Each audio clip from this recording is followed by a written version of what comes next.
అందరికీ నమస్కారం. ఎండాకాలం వచ్చేసిందండి. ఎండాకాలం అనగానే మనకి ముందుగా గుర్తుకొచ్చేది వడియాలు పెట్టుకోవడం, కారాలు ఇంట్లో కూరలో కారం అని చెప్పేసి గుడ్డు కారం అని పట్టించుకోవడము, పచ్చళ్ళు పెట్టుకోవడం ఇవన్నీ. మేము ఈ ఎండాకాలము పసుపుతో ప్రారంభించామండి.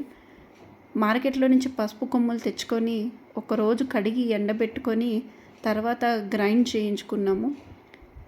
ఎంత మంచి స్మెల్ అంటే పసుపు మనం పట్టించుకున్న పసుపు కలర్ ఏమీ లేకుండా చాలా బాగుంది.